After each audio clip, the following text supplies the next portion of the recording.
This is Fania Wiadomski again. In episode 3, I talked about the impact of 5 factors on our decision making: our personality, our values, our mood, our basic human needs, and certainly our decision making style. And I said I would focus on the impact of personality in episode 4. So this is what I want to talk about today. What is the impact of our personality on decision making? So let's look at some of the factors. Each person has a certain preference for how they handle their relationships. So if you're someone who likes to think alone, you probably spend an enormous amount of time thinking through a situation, thinking through the problems, establishing pros and cons, and possibly making the decision on your own. If you prefer to get input from people and interact with people, you may listen to a lot of different opinions, interact with others, think out loud, and make your decision based on all the different influences that have come in. Now, how does this affect the result of the decision? The tendency is, if you have thought it through by yourself and come to a decision that you think is best based on your view of how comprehensive you have been in looking at all the angles, you need to ask, how receptive are you to other people challenging what you have decided?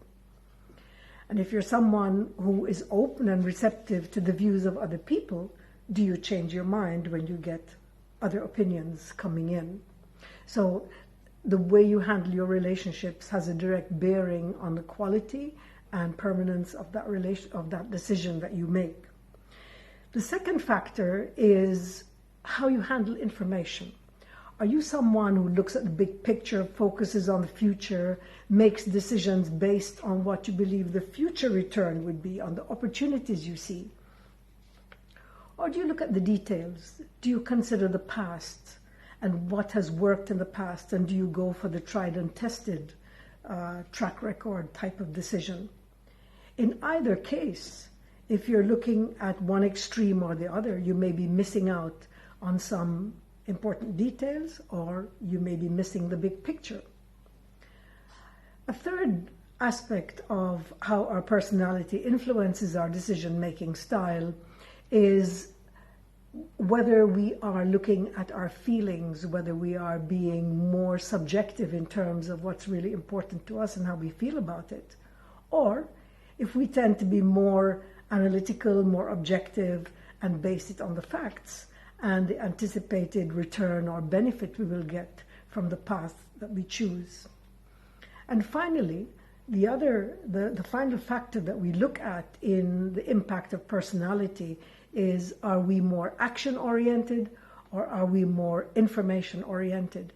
If we're information-oriented, we may delay decisions to keep getting more and more information until we feel that we have sufficient data to make a decision, even though that may not ever be possible to have all the data, all the facts related to a particular decision.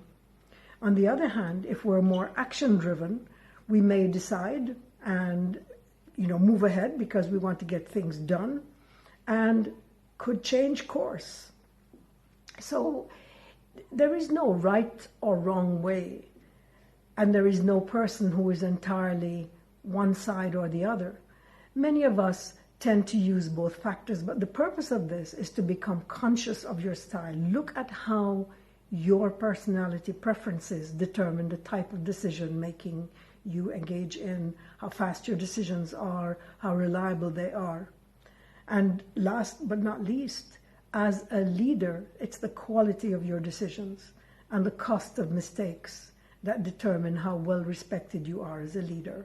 So reflect on what you have just heard and consider how you approach decision making.